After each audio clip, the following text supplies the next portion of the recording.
Ya, shalom Bapak Ibu Saudara sekalian, salam damai sejahtera dari Tuhan Yesus Kristus Juru Selamat kita. Shalom bagi jemaat GPT Lumajang, shalom juga bagi jemaat GPT Jatiroto. Saya selalu berharap keadaan Bapak Ibu Saudara dimanapun berada, sehat-sehat hari ini dan diberkati Tuhan hari ini.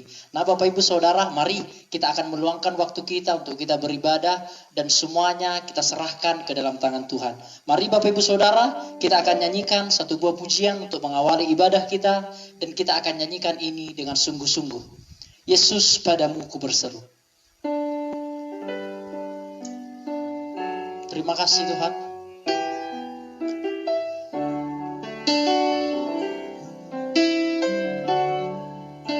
Kau Tuhan penolong dalam hidupku. Kau Tuhan penolong dalam hidupku. Ku percaya hanya kepadamu. Kau pegang tanganku dan tuntun langkahku. Yesus, kau perlindunganku. Kau Tuhan, kekuatan dalam hidupku, penolongku dalam kesesakan. Kau gunung batuku dan pertahananku. Yesus, kau kemenanganku. Yesus, padamu ku berseru. Kaulah penyelamatku, terpujilah kau Tuhanku. Mulutku memuji namamu, sepanjang umur hidupku. Terpujilah kau Tuhanku di atas segalanya. Kita akan kembali dari awal. Kau Tuhan penolong dalam hidupku. Kau Tuhan, amin, penolong dalam hidupku. Ku percaya hanya kepadamu. Kau pegang tanganku. Kau pegang tanganku dan tuntun langkahku. Yesus, kau perlindunganku. Kau Tuhan, kekuatan dalam hidupku, penolongku dalam kesesakan. Kau gunung batuku dan pertahananku. Yesus, kau kemenanganku. Yesus, padamu ku berseru. Kaulah penyelamatku, terpujilah kau Tuhanku. Mulutku memuji namamu, sepanjang umur hidupku. Terpujilah kau Tuhanku di atas segalanya. Kaulah sumber kuatku. Oh, kaulah kehidupanku. Kaulah pertahananku. Oh, oh, ku percaya padamu.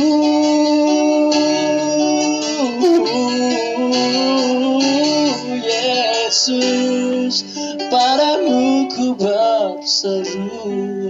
Kaulah penyelamatku, terpujilah kau Tuhanku.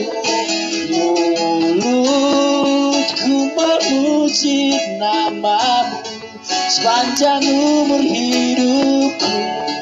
Terpujilah kau Tuhanku.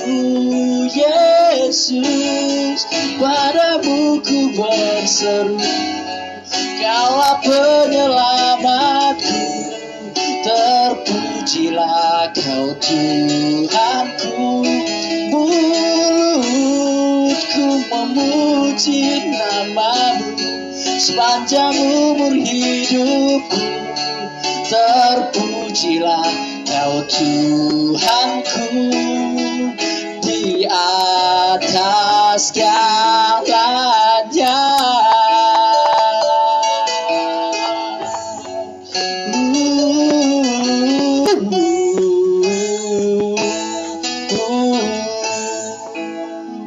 mari Bapak Ibu Saudara, kita akan berdoa bersama-sama, kita akan tundukkan kepala, kita akan berdoa. Bapa di surga, mungkin lagu ini menjadi konklusi dari setiap ungkapan hati kami.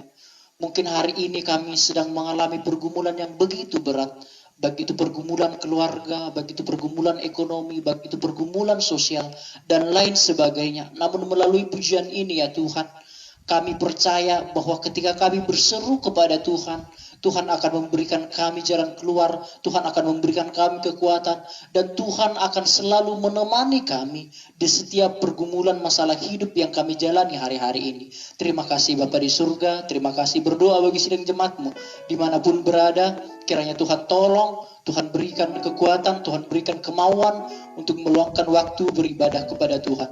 Terima kasih Bapa di surga, terima kasih, berdoa untuk rangkaian ibadah kami dari awal hingga pada akhirnya, seluruhnya kami serahkan ke dalam tangan Tuhan. Berdoa juga bagi gereja-gereja yang melakukan live streaming dimanapun berada, kiranya Tuhan melawat mereka, mengurapi hamba-hamba-Mu yang Tuhan percayakan di sana. Terima kasih Bapa di surga, kami siap untuk memulaikan ibadah kami, dan dengan sukacita kami akan memuji, memuliakan nama Tuhan. Di dalam nama Yesus, puji Tuhan. Amin. Ya, sekali lagi Bapak Ibu Saudara dimanapun berada, Shalom, salam damai sejahtera dari Tuhan Yesus Kristus Juru Selamat kita. Kiranya kasih karunia dan sejahtera melimpah bagi kita, baik hari ini, besok, sampai selama-lamanya. Nah, mari Bapak Ibu Saudara, hari ini kita akan bersukacita kepada Tuhan. Hari ini kita akan bertepuk tangan. Saya ajak Bapak Ibu Saudara untuk bertepuk tangan dimanapun berada, memuji, memuliakan nama Tuhan. Kita nyanyikan satu pujian, bersukacita sebab Tuhan Dia baik.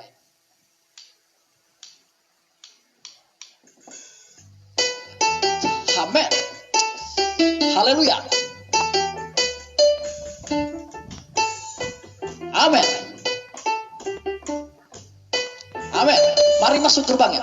Mari masuk gerbangnya dengan hati bersyukur, halamannya dengan pujian. Amin. Penuhi baitnya dengan nyanyian syukur, hadiratnya penuh sukacita. Amin. Masuk gerbangnya dengan hati bersyukur, halamannya dengan pujian. Penuhi baitnya dengan nyanyian syukur, hadiratnya penuh sukacita. Oh, oh, oh. Sebab Tuhan Dia baik, dan anugerahnya kekal selama-lamanya. Amin. Oh, oh. Sebab Tuhan Dia baik, dan anugerahnya kekal selama-lamanya. Amin. Amin. Mari masuk gerbangnya.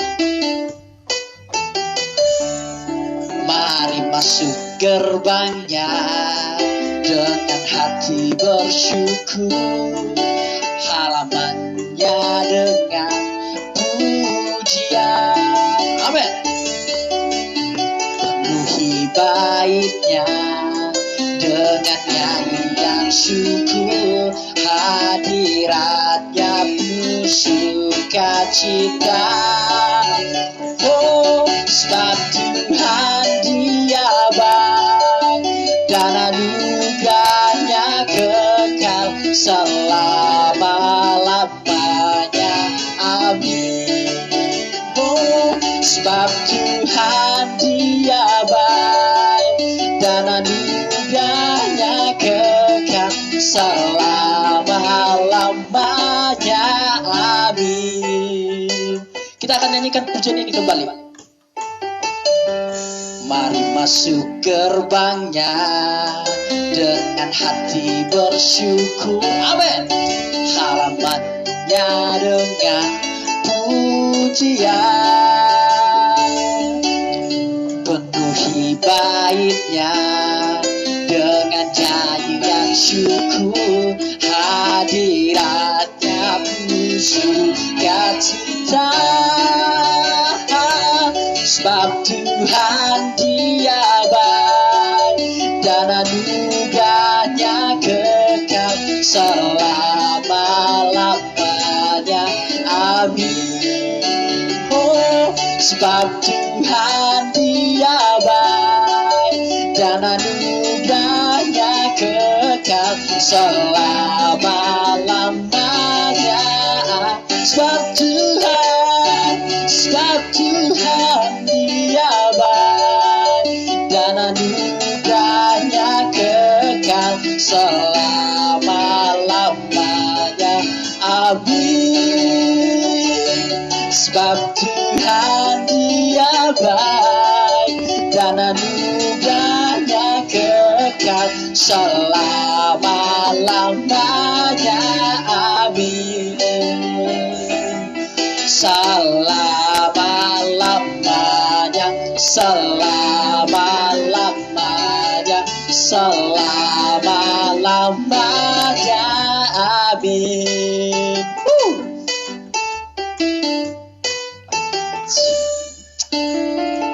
Biarlah segala pujian, biarlah segala sukacita kita semuanya hanya untuk kemuliaan dan untuk kebesaran nama Tuhan.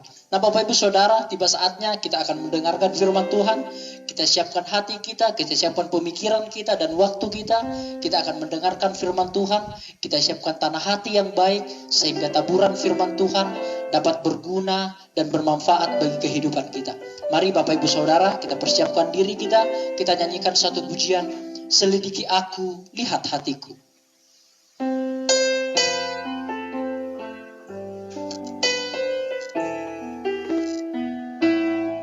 Terima kasih Tuhan, kami datang Tuhan.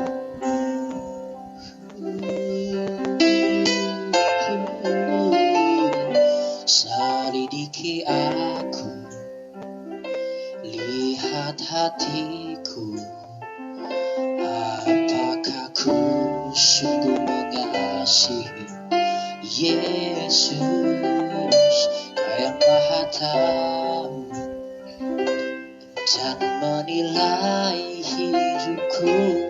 Tak ada yang tersembunyi bagimu. Selidiki aku, selidiki aku, Kau yang tahu hatiku Tuhan. Lihat hatiku, apakah ku sungguh mengasihi Yesus, Kau yang Maha Tahu dan menilai hidupku. Tak ada yang tersembunyi bagimu. Telah kulihat kebaikanmu yang tak pernah habis di hidupku. Ku berjuang sampai akhirnya Kau dapati aku tetap setia. Selidiki aku, selidiki aku, lihat hatiku, apakah ku sungguh mengasihi Yesus, Kau yang Maha Tahu dan menilai hidupku. Tak ada yang tersembunyi bagimu. Telah kulihat kebaikan yang tak pernah habis di hidupku. Ku berjuang sampai akhirnya kau dapati aku tetap. Setelah kulihat kebaikan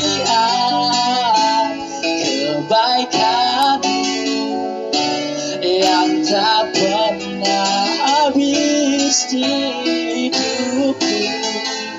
Ku berjuang sampai akhirnya kau dapati aku tetap.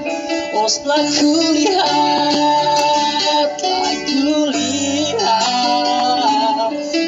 kebaikan yang tak pernah habis di hidupku.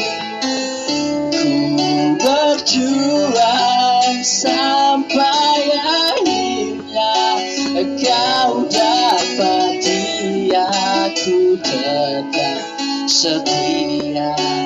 Kau dapati aku tetap setia.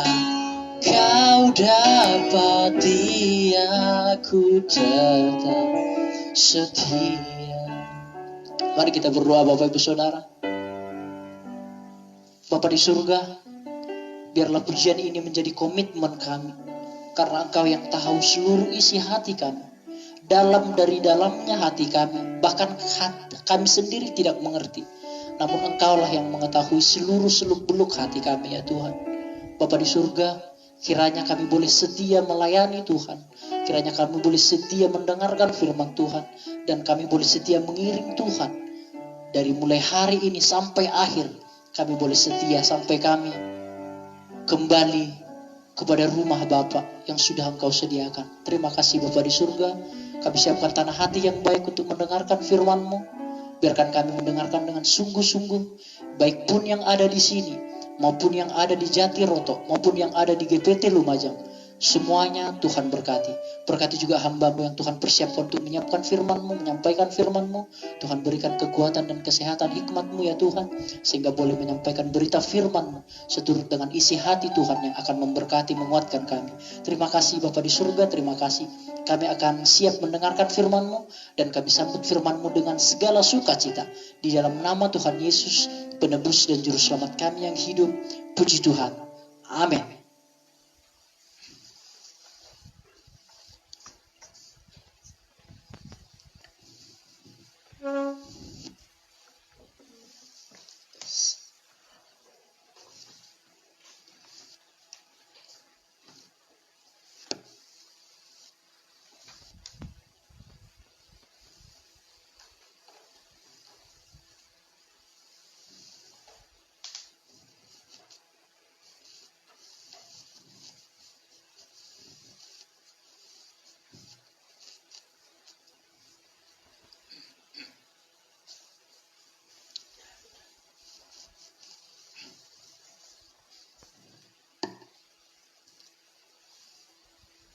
Selamat pagi Bapak Ibu yang dikasihi oleh Tuhan. Shalom. Shalom. Kita bertemu lagi di dalam ibadah secara streaming, live streaming. Dan saya sangat mengharapkan supaya hal-hal yang baru ini tidak membuat kita untuk lengah di dalam ibadah. Oleh karena di dalam ibadah itu ada satu janji Tuhan yang mengatakan bahwa ibadah itu berguna, sangat besar manfaatnya, baik untuk masa-masa yang sekarang, semasa kita hidup ini, sampai kepada masa yang kekal nanti. Jadi ibadah itu mempunyai kuasa, saudaraku ya. Dan kuasa itu tentunya bersumber kepada berita baik atau Injil Tuhan yang telah disampaikan kepada kita zaman ini, gereja-gereja Tuhan. Tetapi tahukah saudara, kapan Injil itu diberitakan. Ini yang sering orang mengatakan bahwa Injil itu ya pada waktu Tuhan Yesus hadir di dunia, baru ada Injil itu yang diberitakan. Tetapi sebetulnya, saudaraku, firman Tuhan itu memberikan pengetahuan kepada kita, pengertian kepada kita, bahwa Injil itu, saudaraku, sudah diberitakan pada zaman dahulu kala. Tepatnya, firman Tuhan mencatat, pada waktu Abraham, Injil itu sudah disampaikan secara langsung kepada Abraham. Jadi saudaraku, mari kita akan membaca kebenaran firman Tuhan ini di dalam Galatia pasal yang keempat. Kita akan mengetahui segera bahwa Injil itu sudah diberitakan kepada manusia pertama-tama kepada Abraham. Kita baca ayat yang ke-9. Galatia 4 ayat yang ke-9, demikian firman Tuhan. Mungkin bisa lebih dekat ke mic supaya suaranya tidak kurang. Cukup bagus. Iya. Karena maafkan yang beberapa hari yang lalu memang kurang begitu baik audionya sehingga mungkin saudara kesulitan untuk mau mendengarkannya. Galatia 4 ayat yang ke-9, demikian firman Tuhan. Tetapi sekarang sesudah kamu mengenal Allah, atau lebih baik sesudah kamu dikenal Allah, bagaimanakah kamu berbalik lagi kepada roh-roh dunia yang lemah dan miskin dan mau mulai memperhambakan diri lagi kepadanya? Ya. Kamu dengan teliti memelihara hari-hari tertentu, bulan-bulan, masa-masa yang tetap, dan tahun-tahun. Iya. Saudara, ini suatu peringatan yang ditulis untuk jemaat Galatia. Oleh karena jemaat Galatia kelihatannya dia ingin kembali kepada kehidupan mula-mula sebelum dia menikmati kasih karunia Tuhan. Sehingga saudaraku, ada tendensi, ada suatu indikasi bahwa jemaat Galatia ini akan berbalik kepada roh-roh dunia yang dikatakan sebagai roh-roh yang lemah ini. Setelah kamu mengenal Allah atau kamu sudah dikenal Allah, bagaimana kamu itu mau berbalik lagi kepada roh-roh dunia yang lemah? Saudara, Rasul Paulus memperingatkan bagaimana kamu yang sudah menerima roh itu oleh karena pemberitaan Injil itu. Kamu akan kembali lagi kepada kehidupan lamamu. Sehingga kamu mau kembali kepada roh-roh dunia yang miskin. Miskin, saudara. Roh dunia ini miskin di hadapan Tuhan. Dan kamu mulai lagi mempersembahkan diri kepadanya. Jadi inilah kecenderungan dari jemaat Galatia, saudara. Dia kembali kepada kehidupan menjauh dari kemurahan kasih karunia Tuhan. Apa akibatnya? Akibatnya begini, saudaraku. Kamu kembali lagi dengan teliti memelihara hari-hari tertentu, bulan-bulan, masa-masa yang tetap dan tahun-tahun. Jadi kembali lagi ke model gaya Taurat, saudaraku. Ini banyak, saudaraku, anak-anak Tuhan yang semacam ini. Kelihatannya mereka itu Kristen, orang percaya. Mereka sudah menyatakan diri mengikut Tuhan di dalam kematian dan kebangkitannya. Sah menjadi anak-anak Allah. Tetapi, saudaraku, di dalam kenyataannya, banyak dari antara kita ini masih terikat dengan roh-roh keduniawian, roh-roh gugon Tuhan, sehingga orang masih percaya ini, masih percaya itu, dan lain-lain, yang itu semuanya, saudaraku, akan mengakibatkan kita lelah di dalam perjalanan hidup ini, dan kemudian kita akan jatuh oleh karena beban demi beban yang sebetulnya itu tidak perlu bagi kita. Itu kita terima dan kita bawa beban-beban itu di dalam kehidupan kita. Coba kita lihat saudaraku di dalam Yesaya 28. Yesaya 28 ayat yang ke-12 dan 13. Saya 28 ayat yang ke-12, demikian firman Tuhan. Dia mereka. Iya. Inilah tempat perhentian. Ini loh, sudah ada tempat perhentian. Terus, berilah perhentian kepada orang yang lelah. Orang yang lelah di dalam tanggungannya, di dalam perjalanannya. Berikan perhentian untuk beristirahat. Terus, inilah tempat peristirahatan. Ini tempat peristirahatan. Tuhan begitu baik, saudaraku. Membuat kita bisa meletakkan segala beban kita. Segala tanggungan kita yang tidak ada gunanya kita tanggung sebetulnya. Tetapi hanya oleh karena kita takut, oleh karena kita tidak percaya kepada kuasa Tuhan, sehingga kita diberikan tanggungan-tanggungan yang bukan pada tempatnya dan tidak ada gunanya sama sekali. Terus? Tetapi mereka tidak mau mendengarkan. Tetapi umat Tuhan tidak mau menerima itu, saudaraku. Ini kan aneh gitu. Kalau saya pikir ini akibat dari kebodohan. Makanya saudaraku, saya memikirkan kebodohan, kemiskinan, segala macam beban itu akibatnya dari kebodohan itu sendiri. Dan kita harus memerangi kebodohan itu. Orang yang semacam ini, saudaraku, dia tidak lagi berpegang teguh kepada janji Tuhan. Tidak berpegang teguh kepada kelepasan yang sudah dilakukan oleh Yesus. Dan dia masih berpegang kepada cara-cara yang lama. Kebiasaan-kebiasaan yang lama. Ayat 13. Maka mereka akan mendengarkan firman Tuhan yang begini. Mendengarkan firman Tuhan yang lain ini maksudnya, saudara ya.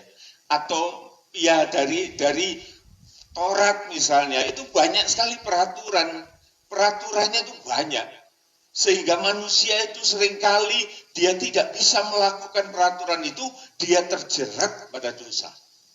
Coba diulangi. Maka mereka akan mendengarkan firman Tuhan yang begini. Yang begini. Harus ini, harus itu. Harus ini, harus itu. Mesti begini, mesti begitu. Mesti begini, mesti begitu.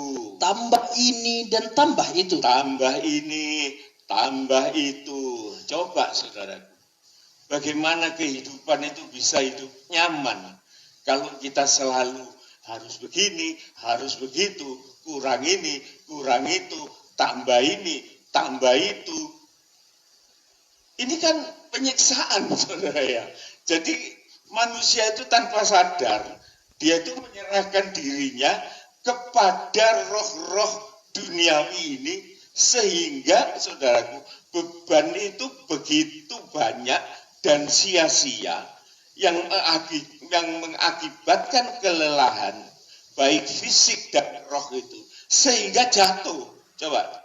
Supaya dalam berjalan mereka jatuh terlentang. Supaya mereka pada waktu berjalan dengan beban-beban berat itu mereka jatuh terlentang. Jatuh terlentang terus. Sehingga luka tertangkap dan tertawan. Tertangkap dan tertawan. Saudara, inilah yang menjadi masalah dalam kehidupan manusia ini, saudara. Sehingga Tuhan itu melihat keadaan ini. Dan Tuhan itu memang dia adalah kasih setia, adil dan benar. Itu watak Tuhan yang tidak bisa dirubah. Dan Tuhan ingin berbelas kasihan kepada manusia ini, saudara. Sehingga kita akan baca di dalam Galatia 4 ini, ayat yang keempat dan seterusnya.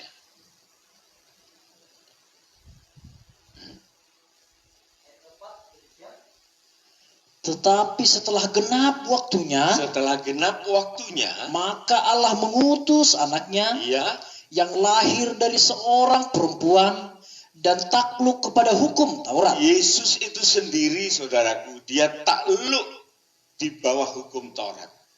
Tetapi dia tidak berdosa. Terus? Ia diutus untuk menebus mereka yang takluk kepada hukum Taurat, supaya kita diterima menjadi anak Allah. Iya.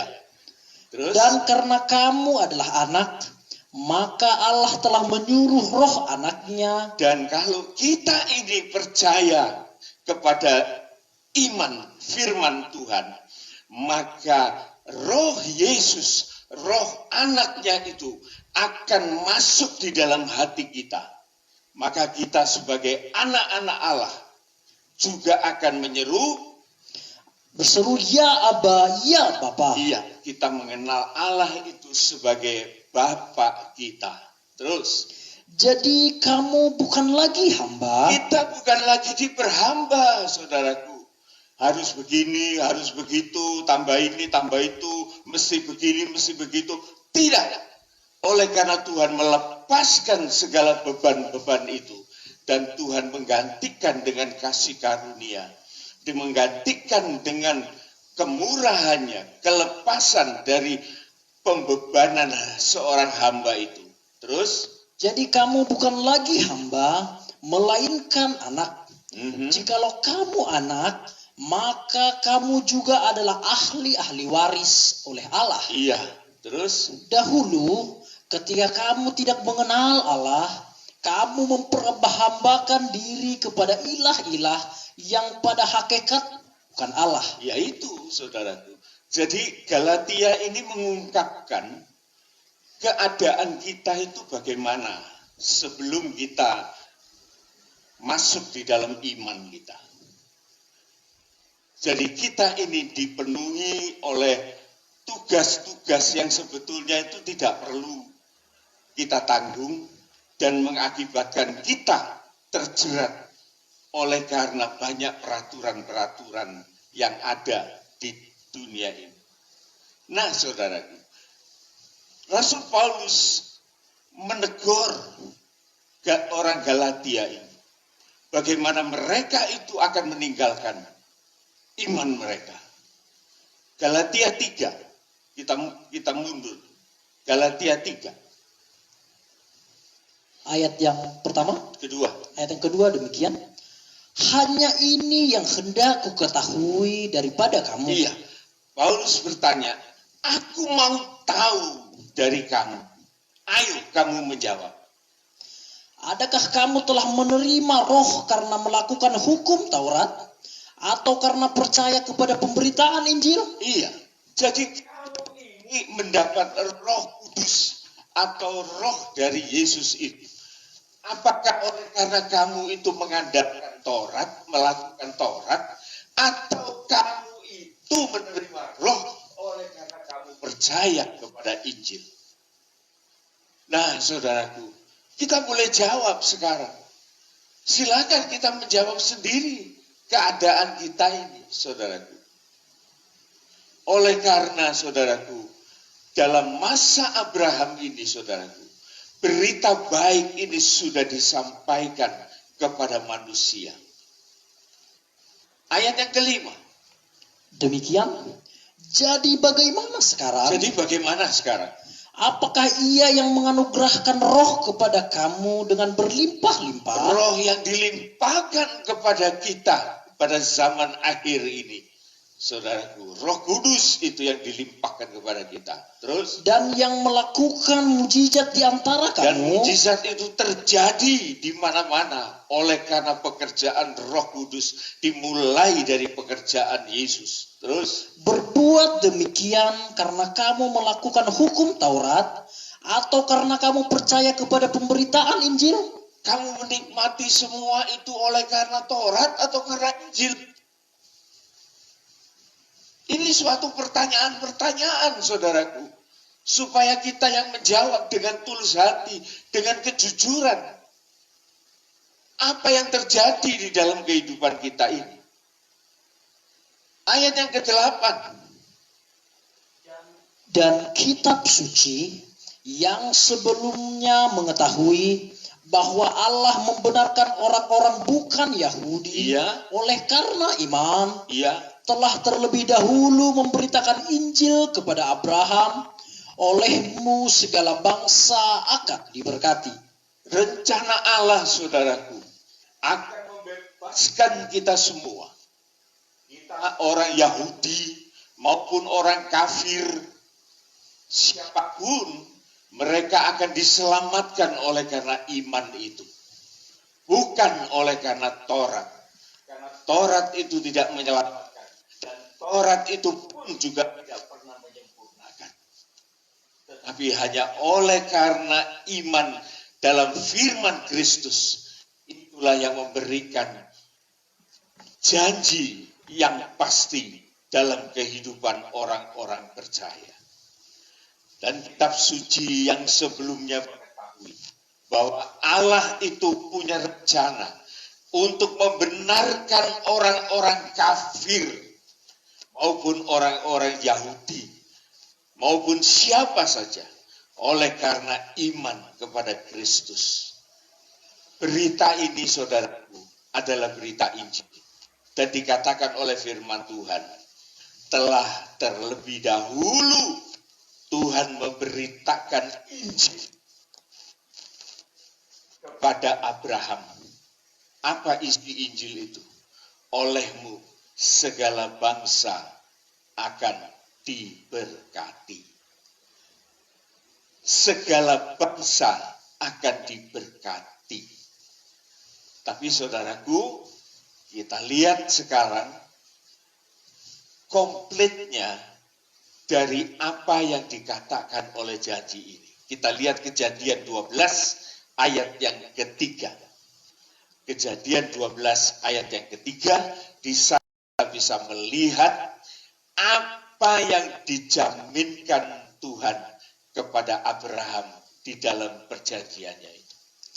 Ayat yang ketiga demikian, aku akan memberkati orang-orang yang memberkati engkau. Orang-orang yang percaya, dia akan diberkati. Karena orang-orang yang percaya, dia akan juga memberkati Abraham. Orang-orang percaya akan memberkati orang-orang beriman. Dia sangat menyayangi oleh karena sama-sama sebagai anak-anak Allah. Tetapi sebaliknya, dan mengutuk orang-orang yang mengutuk engkau. Dan mengutuk orang-orang yang mengutuk engkau. Ini baik, saudaraku. Ini baik untuk didengar. Didengar oleh seluruh manusia di bumi. Supaya kita jangan mengutuk anak-anak Abraham. Orang-orang yang percaya kepada Kristus. Lihat saja di dalam kenyataan, saudara. Barang siapa yang mengutuk anak-anak Allah, orang-orang percaya, maka ia juga akan dikutuk oleh Tuhan. Terus, dan olehmu semua kaum di muka bumi akan mendapat berkat. Iya. Jadi kita ini sebagai orang-orang percaya, saudaraku, akan mendapat perlindungan yang luar biasa dari janji Tuhan yang mengatakan terkutuklah orang yang mengutuk engkau, tetapi diberkatilah orang yang memberkati engkau. Dan kemudian dari engkau maka akan menghasilkan berkat bagi semua kaum di muka bumi ini. Ini tugas-tugas, saudaraku, dari orang-orang percaya kepada Tuhan. Oleh sebab itu, saudaraku, kita sekarang jadi mengerti bahwa kehadiran Yesus sampai kepada matinya, sampai kepada bangkitnya, sampai naik ke surga, dan dia akan kembali lagi. Itu sepenuhnya, saudaraku, hanya untuk orang-orang percaya yang semuanya ini akan dilepaskan dari segala ikatan-ikatan yang tidak berguna. Sehingga kita tidak lagi hidup di dalam kuasa Taurat atau peraturan-peraturan, tetapi kita ini dibebaskan dari semuanya itu. Dan Tuhan mau bekerja di dalam hati nurani kita. Bukan kita kerjakan dari luar, tetapi roh anaknya itu, dia akan ada di dalam kehidupan kita.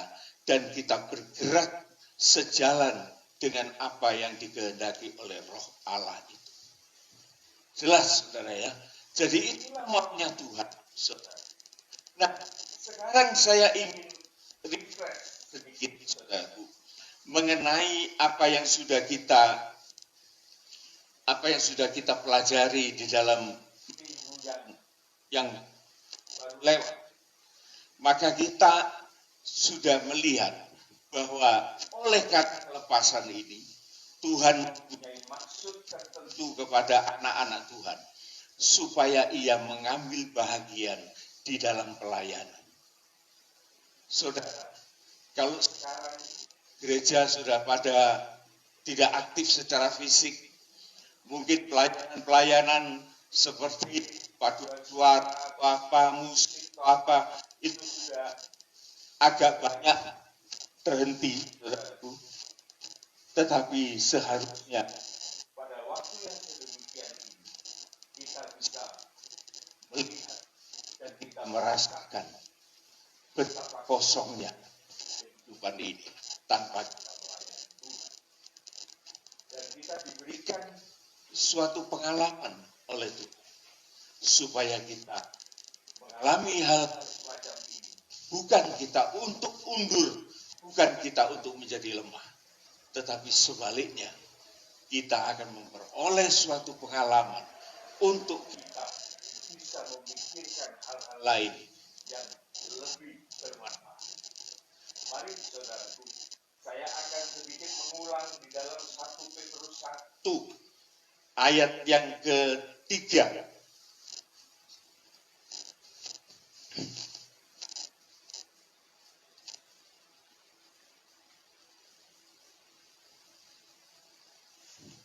Petrus 1 ayat yang ketiga, pengharapan iman dan kasih.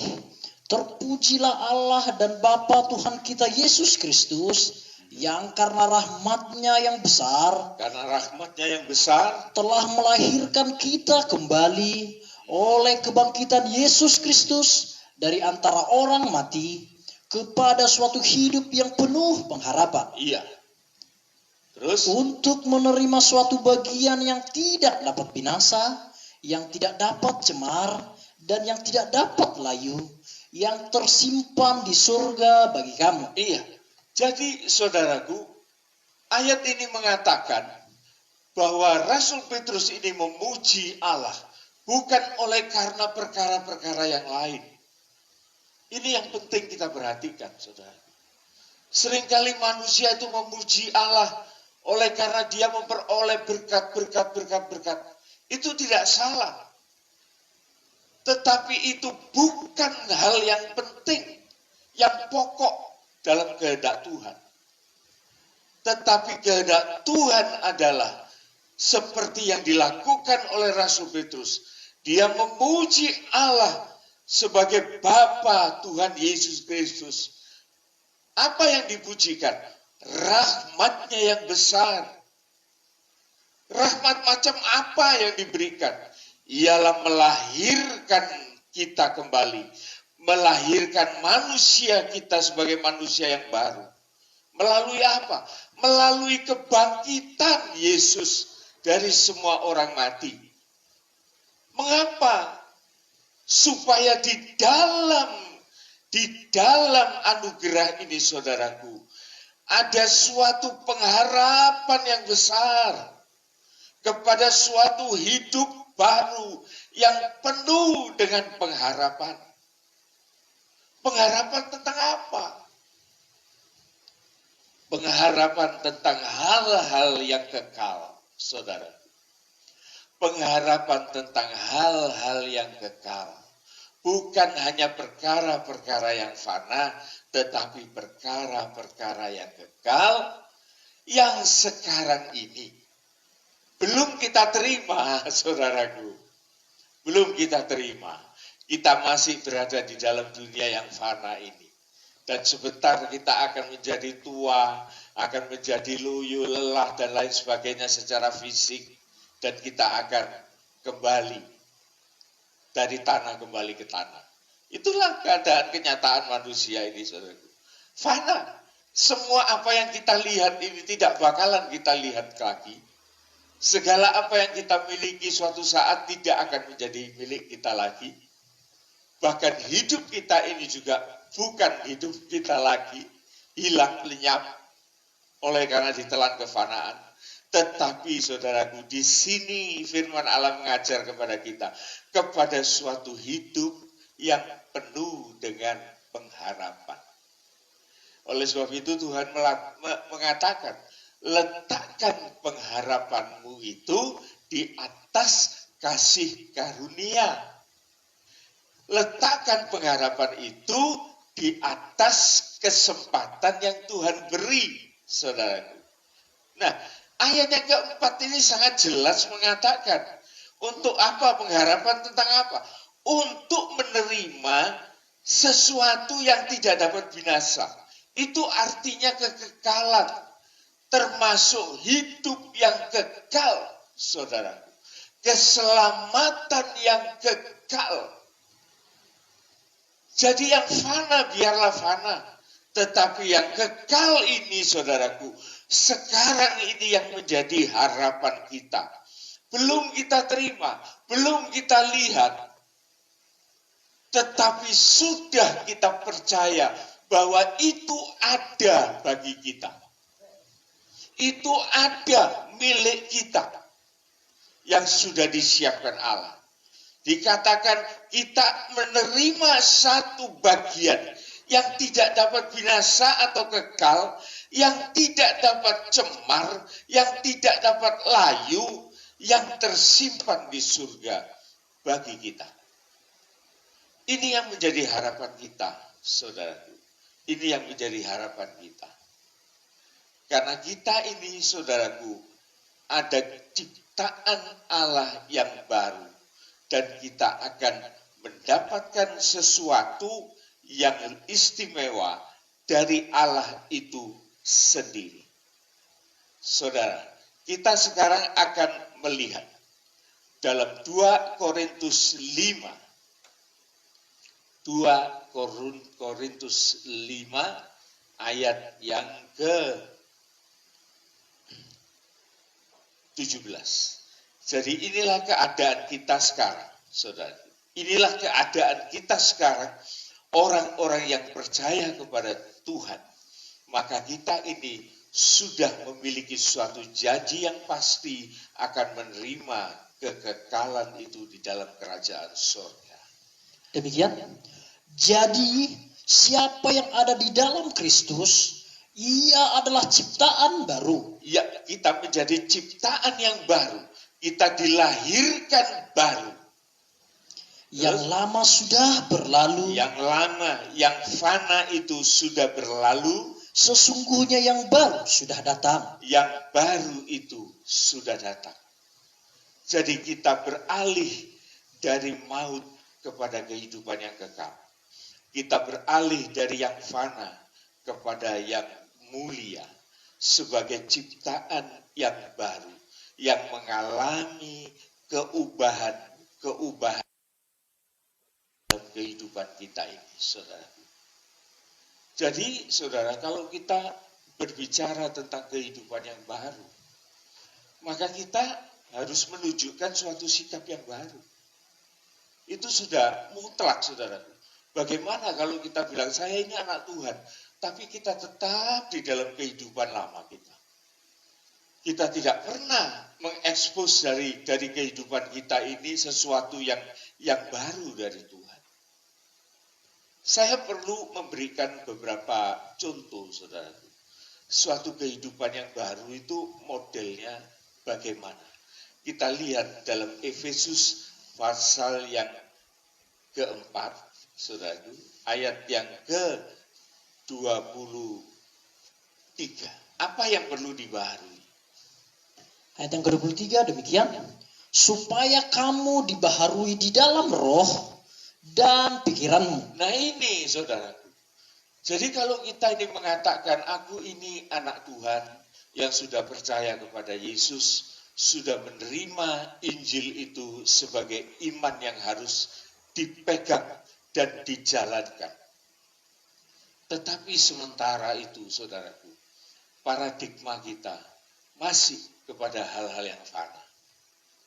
Jadi pikiran kita sama sekali kita tidak mempedulikan akan pelayanan-pelayanan pekerjaan Tuhan di dunia ini. Kita hanya egois, hanya untuk kepentingan-kepentingan diri kita sendiri. Kita tidak mempunyai sesuatu yang bisa kita saksikan sebagai orang-orang yang hidup di dalam pembaruan. Pikiran kita tetap pikiran-pikiran keduniawian. Pikiran kita tetap dalam kejahatan, di dalam ikatan-ikatan sesuatu yang tidak baik. Tetapi Tuhan mengatakan, supaya kalau kamu hidup di dalam pembaruan, pembaruanmu itu sampai kepada roh kamu dan pikiranmu. Terus? Dan mengenakan manusia baru, yang telah diciptakan menurut kehendak Allah di dalam kebenaran dan kekudusan yang sesungguhnya. Saudara lihat ya. Jadi di sini mulai rencana Tuhan itu berlaku. Kalau pikiran perasaan kita sudah dibaharui dan kita mendapat kehendak Allah yang baik. Kehendak Allah itu sering saya katakan ialah dimulai dari kebenaran. Kebenaran itu pasti disertai dengan kekudusan. Kekudusan itu akan nanti diwujudkan di dalam kesempurnaan. Saudara, ayat ini sangat menguatkan dan mengenakan manusia baru yang diciptakan menurut kehendak Allah di dalam kebenaran, kekudusan yang sesungguhnya. Terus, karena itu, buanglah dusta dan berkatalah benar seorang kepada yang lain, karena kita adalah sesama anggota. Iya, saudara perhatikan, saudaraku, perubahan yang paling nyata di dalam kehidupan orang-orang yang dibaharui pikiran, perasaannya, rohnya itu. Maka itu boleh dikatakan secara kognitif, secara otak pengetahuannya. Dia itu selalu terisi hal-hal yang baik. Afektifnya, secara hatinya, secara emosionalnya. Dia juga terisi dengan perkara-perkara yang kudus, yang baik dari Tuhan. Maka tidak ada kata lain, saudaraku, dari orang yang semacam ini, maka dia akan secara psikomotorik, dia akan bergerak, dia akan bercakap, dia akan berkata dengan perkataan-perkataan yang benar. Sehingga orang ini jauh dari dusta. Karena itu buanglah dusta dan berkatalah benar kepada orang yang lain. Karena kita ini sesama anggota. Saudara, bagaimana kalau orang itu mengaku sebagai anak Tuhan, tetapi di dalam pembuktiannya dia selalu berdusta, dia selalu mengatakan hal-hal yang tidak benar. Apa yang terjadi dengan orang ini, saudaraku? Firman Tuhan membuktikan, saudaraku, di dalam Yohanes 8 ayat 44. Bagaimana dengan orang yang selalu berdusta? Katanya anak Tuhan, tetapi sering ngapusi orang. Sering mendustai, suami mendustai istrinya, istri mendustai suami. Anak mendustai orang tua pun mendustai anak. Saudara, hal ini kelihatannya enteng, saudara. Ada orang yang bilang dusta putih. Tetapi yang namanya dusta itu ya dusta. Tapi sekarang saya ingin menjelaskan, orang yang dusta itu statusnya itu apa?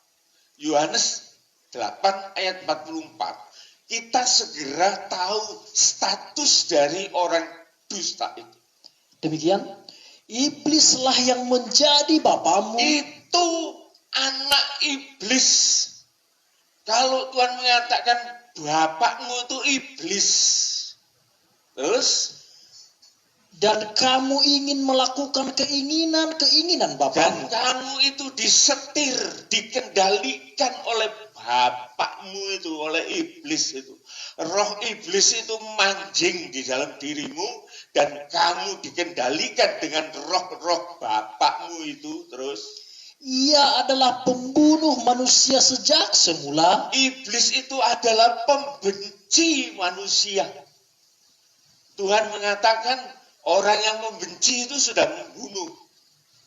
Iblis ini membunuh. Tetapi lewat manusia itu diberikan roh kebencian terhadap sesama. Mungkin dia belum membunuh, tetapi kebencian itu sudah membunuh karakter orang lain. Ini jauh lebih jahat, saudara. Inilah keadaan manusia yang mengaku anak Tuhan, tetapi dia tidak bisa membuktikan dengan perkataan-perkataan yang jujur dan benar, maka dia selalu berdusta.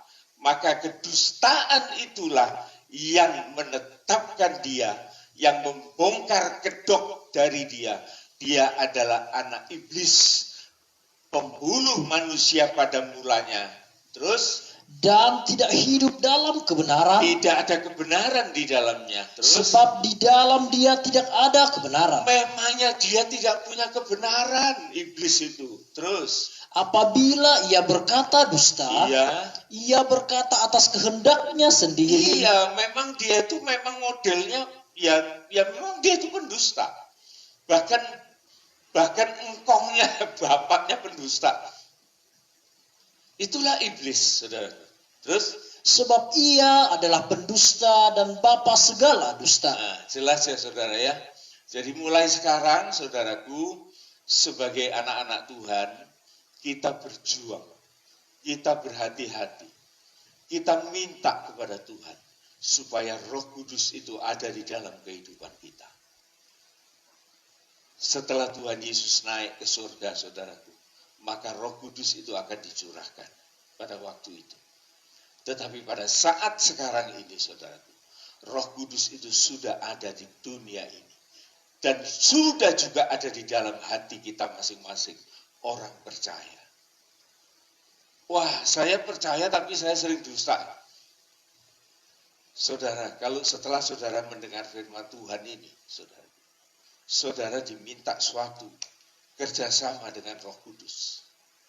Karena Roh Kudus itu bukan roh yang sewenang-wenang, bukan. Tetapi dia hanya mengingatkan kepada kita. Saya sendiri mengalami, saudara. Berjuang mati-matian secara kemanusiaan di Tuhan. Saya ini sudah tidak mau lagi ngomong dusta. Tapi suatu saat keterojot dusta lagi. Tetapi saudaraku, senyampan ada Roh Kudus di dalam hati kita. Maka Roh Kudus itu mengetuk hati. Kamu dusta. Kamu minta ampun sama Tuhan. Berkatalah benar. Jadi selalu, saudaraku, Parakletos, roh penolong itu, dia akan menolong kita untuk kita boleh bertindak yang benar, boleh bertindak di dalam perkataan kita, boleh bertindak di dalam perbuatan kita, perbuatan yang benar, saudara. Dan ini tidak bisa begitu saja terjadi seperti sulapan, saudaraku. Enggak. Jadi kita harus berjuang di dalam hal ini. Jangan dipandang enteng tuh, saudara. Saya mau ngomong ya, saya ini pernah punya satu karyawan. Seorang wanita. Pinter, saudara. Pinter. Cantik, pinter. Dan dia sangat menguntungkan di dalam usaha saya. Oleh karena dia bekerja di dalam marketing. Saya lihat dia bagus. Tetapi yang saya paling takutkan, saudaraku, kalau dia tuh ngomong, bukan ngomong sama saya, tapi ngomong sama orang-orang lain. Saya dengarkan itu sampai rasanya keri gitu ya, gatel hati ini. Oh gitu aja loh, kok bohong sih? Kok yang ngomong terus terang gitu apa? Masa kita itu kalau ngomong betul itu terus kita itu jadi tidak bisa cari penghasilan. Enteng saudaraku, orang Jawa bilang itu enteng cucuke. Jadi gampang sekali ngomong. Jadi kalau dia tuh transaksi itu bulet, tapi buletnya tuh nipu ngomong itu, bujuk. Padahal saya itu mikir, apa perlu sih ngomong kayak gitu? Saya tegur dia, apa perlu sih kamu itu ngomong sampai sejauh itu, perlu enggak? Ya dia diem. Tapi saya bilang, enggak perlu loh, sajanya kamu itu kalau ngomong yang betul gitu aja, ya enggak apa-apa loh, ini sudah jadi order. Tapi ngapain sih kamu itu kata bohong ini, bohong itu? Dan yang lebih celaka lagi saudaraku, kalau dia terima telepon, saya kan di situ, saya dengarkan telepon suaminya yang telepon. Dia ngomong, saya tahu dia ngomongnya itu bohong kepada suaminya. Mungkin suaminya itu tanya, kamu ini sekarang di mana? Oh, aku sekarang lagi di Malang, aku sekarang lagi di mana gitu. Padahal itu ada di kantor saya. Dia ngomong di depan saya.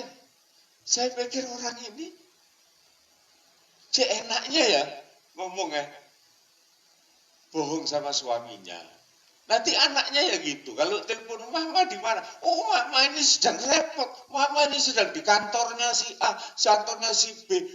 Sedang banyak urusan, ngurusi proyek.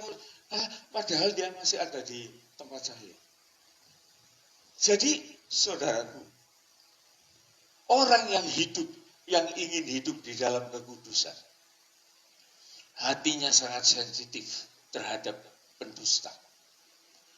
Jikalau kita ngomong kepada seseorang, maka hati kita ini sebagai radar yang peka untuk mendeteksi kedustaan dari seseorang itu. Itu bisa dilatih, saudara. Dan kita berlatih untuk itu. Oleh karena kita bukan lagi anak-anak iblis. Dan kita belajar untuk berubah. Seorang istri jangan mendusta kepada suaminya. Ngapain sih? Seorang suami pun jangan mendusta kepada istrinya. Ngapain sih? Dan juga jangan berdusta kepada orang-orang lain. Ini, saudaraku, mengingatkan kita bagaimana keadaan kita ini sebelumnya. Kita kembali kepada Efesus 4 tadi. Saya memang menekankan sekali kepada persoalan dusta, karena hal itulah yang membuat anak-anak Tuhan tidak pernah bisa maju dan tidak punya roh di dalam kehidupannya untuk dia mau berjuang, berbicara dengan jujur. Terus 26. Ayat yang ke-26 demikian. Apabila kamu menjadi marah. Ya, ini kehidupan yang lama. Marah-marah. Terus. Janganlah kamu berbuat dosa. Nah, jangan sampai kamu berbuat dosa. Artinya apa? Menganiaya. Janganlah melakukan sesuatu yang seharusnya tidak perlu dilakukan. Jangan kamu berbuat dosa. Dosanya itu bisa dosa maki-maki, dosa mengeluarkan perkataan-perkataan yang kotor, yang menyakitkan hati sesama. Terus, janganlah matahari terbenam sebelum padam amarahmu. Jangan engkau mendendam sebelum matahari terbenam, itu artinya sebelum kemurahan Tuhan itu tercabut daripadamu. Senyampang ada terang itu masih di dalam kehidupan kita, maka kita jangan hidup sebagai seorang pendendam. Seorang istri jangan mendendam kepada suami. Seorang suami pun jangan mendendam kepada istrinya. Demikian juga anak orang tua dan orang tua kepada anaknya. Lepaskan semuanya itu dan kita mau hidup di dalam baru. kehidupan yang baru. Saudara mengatakan mungkin, oh tidak bisa masa saya tok. Tidak, saudara. Percayalah. Jadi seorang yang punya roh di dalam kehidupannya, dia mulai hidupnya itu baik, dia mulai konsekuen menjalankan perintah Tuhan, maka kewibawaan orang itu pasti akan ditambah oleh Allah. Dan dia akan mengeluarkan aura yang baik di dalam keluarganya. Dia akan mengeluarkan pancaran berkat. Ya, dunia mengatakan aura. Ya sudahlah, aura atau pancaran berkat dari Allah yang lewat kehidupan kita terpancar di dalam rumah tangga kita. Ada wibawa Allah yang memimpin kita, saudara. Terus, dan janganlah beri kesempatan kepada iblis.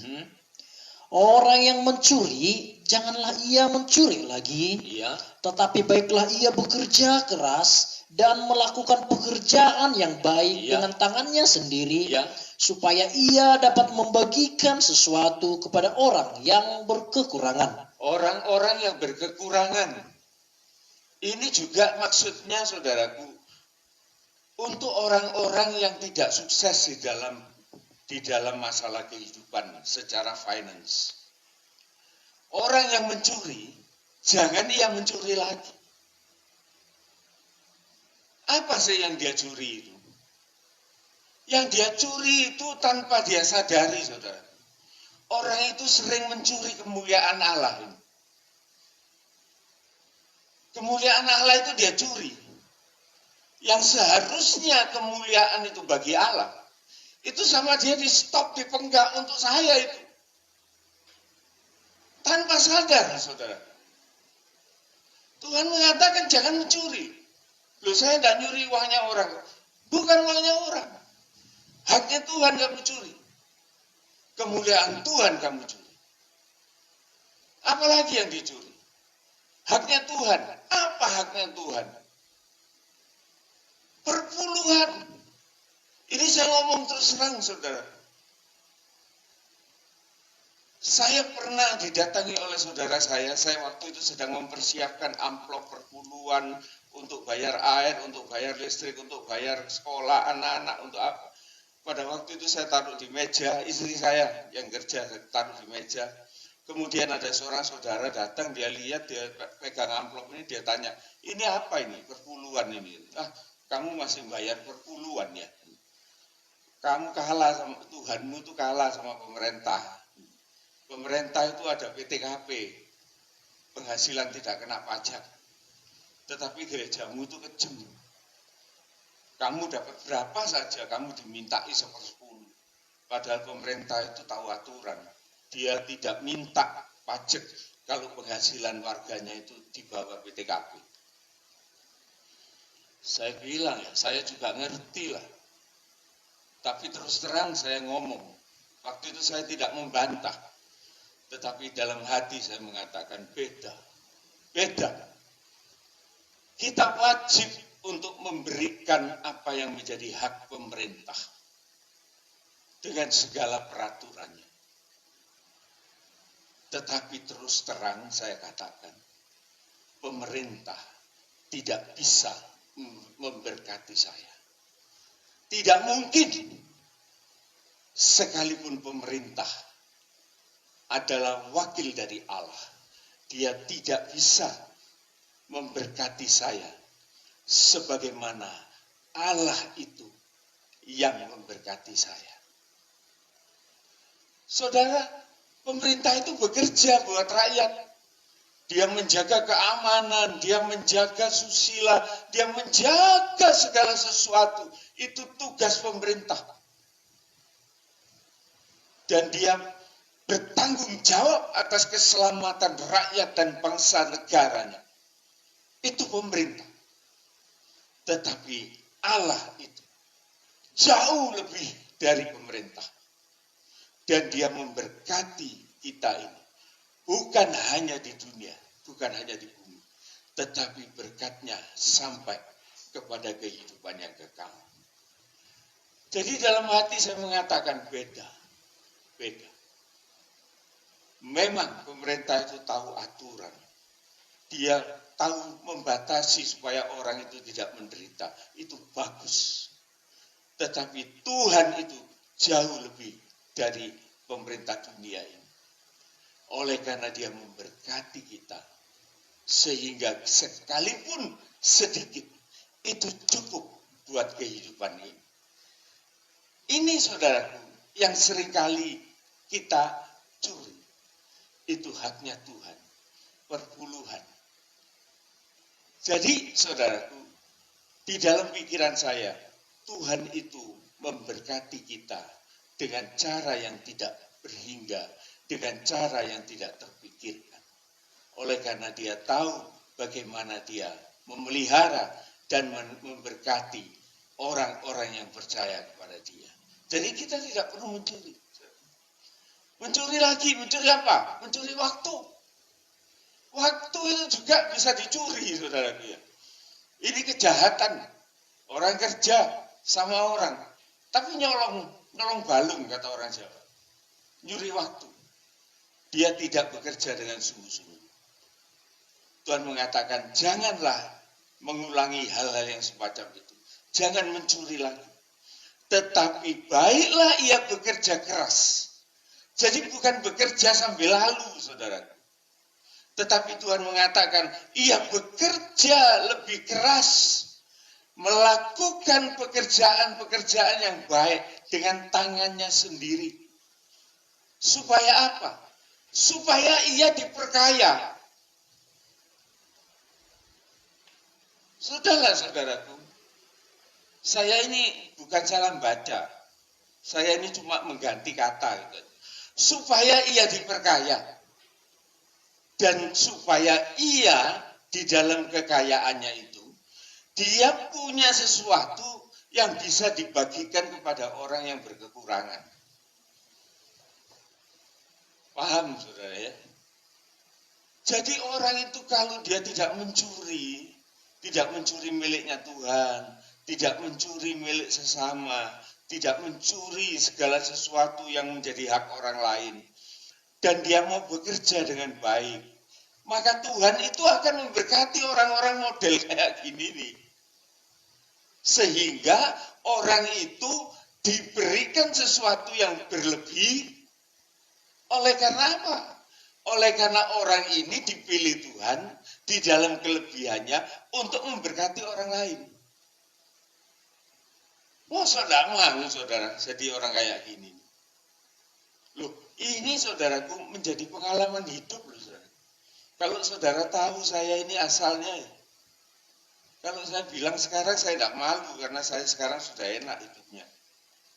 Saya ini dulu masih mudanya itu orang Jawa itu bilang kiri gandolan Bali. Kiri gandolan Bali.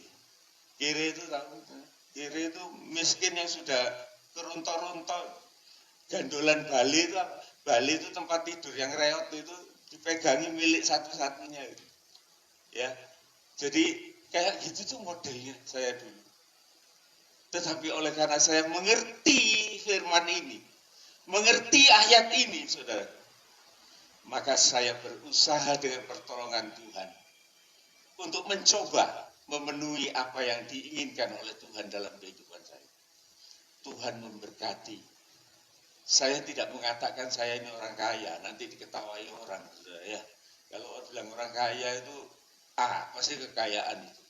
Tetapi kalau saya mau bersaksi, saudara, saya adalah orang yang hidup di dalam kecukupan, bahkan lebih dari cukup. Itu yang bisa saya katakan. Oleh karena di dalam segala hal, saya tahu Tuhan sangat memberkati saya. Terus ayat yang ke-29, janganlah ada perkataan kotor keluar dari mulutmu, tetapi pakailah perkataan yang baik untuk membangun di mana perlu, supaya mereka yang mendengarnya beroleh kasih karunia. Iya. Jadi inilah saudaraku yang bisa kita lakukan. Jikalau betul-betul kita ini memanfaatkan janji Tuhan di dalam Kristus Yesus, di mana Tuhan sudah melakukan itu semua, Sebagaimana Rasul Petrus mengatakan, aku bersyukur oleh karena kebangkitan Yesus setelah melalui kematian. Maka ada kesempatan untuk lahir baru. Mari saudara, kita expose kehidupan baru kita menjadi saksi di antara kehidupan kita di mana-mana. Kita bekerja di dalam ladang Tuhan. Kita bersaksi di dalam segala sholat tingkah kita, di dalam tindakan kita, di dalam perkataan kita, dalam keluarga kita, pekerjaan kita, apapun yang Tuhan berikan kepada kita. Jangan kita lagi menggunakan mulut kita ini untuk mengeluarkan maki-maki, kebencian, hujat, fitnah, dan lain sebagainya. Tetapi pakailah perkataan yang baik. Perkataan yang baik itu, saudaraku, bersifat untuk membangun, untuk menghibur, untuk menasehati. Itu adalah perkataan-perkataan yang baik dari firman Tuhan. Membangun, menghibur, menasehati. Itu adalah nubuat-nubuat dari firman yang ada di dalam kehidupan orang yang benar. Di mana perlu, supaya orang yang mendengarnya, itu mereka pun juga akan mendapat kasih karunia. Inilah saudaraku pekerjaan besar yang kita hadapi sebagai anak-anak Tuhan, orang-orang percaya. Dan Injil ini sudah diberitakan sejak zaman Abraham. Dengan satu berita, semua bangsa akan diberkati lewat kehidupanmu. Dan siapa yang mengutuk kamu, orang itu akan dikutuk oleh Allah. Tetapi siapa yang memberkati engkau, maka orang itu akan diberkati oleh Tuhan. Itu adalah janji bagi kita. Tetapi bagaimana supaya kita ini tidak dikutuk orang, saudara? Maka kita harus belajar untuk menjadi orang-orang yang berada di dalam kenyataan hidup di dalam Tuhan. Inilah yang boleh kita terima pada pagi hari ini, kita pikirkan bersama, dan ini akan menjadi berkat bagi kita sepanjang umur kita, dan kita akan menerima sesuatu yang tidak fana di dalam kerajaan surga pada akhir kehidupan kita. Amin. Tuhan memberkati. Kita akan nyanyikan sebuah lagu, nyanyian rohani nomor 52.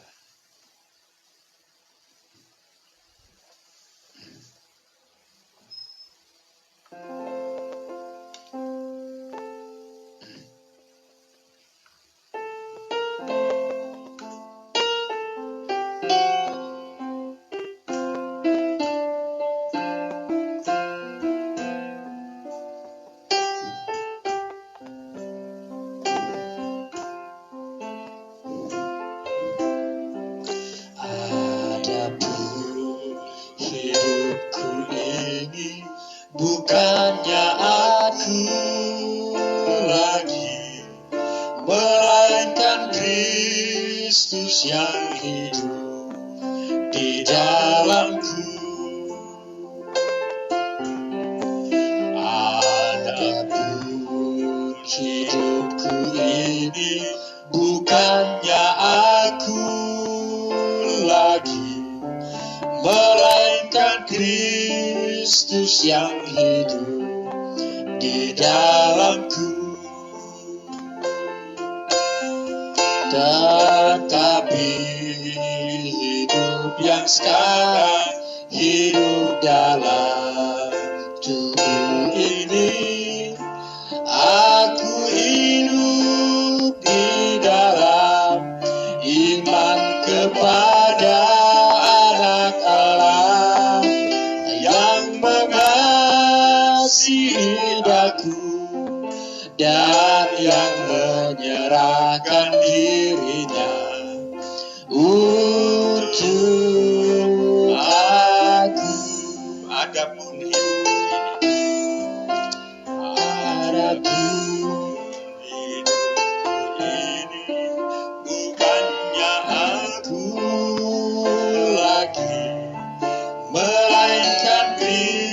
Kristus yang hidup di dalamku.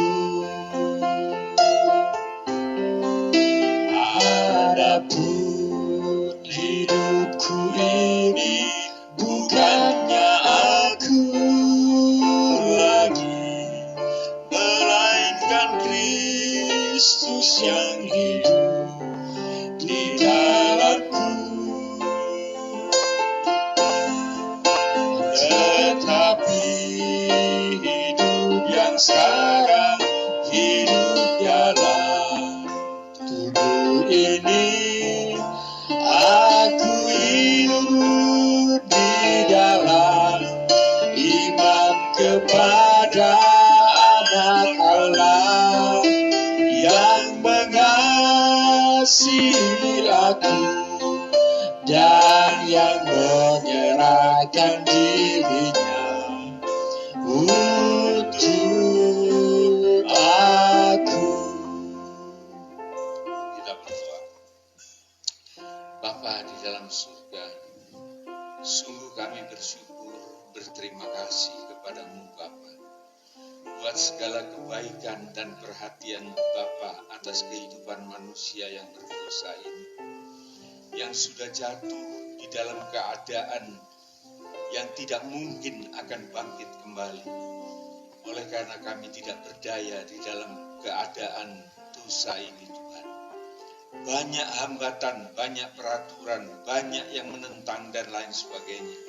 Sehingga kehidupan kami terjerat di dalam segala yang fana, dalam segala yang seharusnya tidak perlu kami terima. Tuhan, tetapi Engkau telah melepaskan kami dari semuanya itu. Bahkan Engkau melepaskan kami dari segala kutuk, dan bahkan Engkau memberkati kami sebagai orang-orang yang mempunyai berkat bagi orang-orang yang lain. Berarti Engkau mau membawa kami di dalam satu kelebihan kemuliaan di dalam Engkau.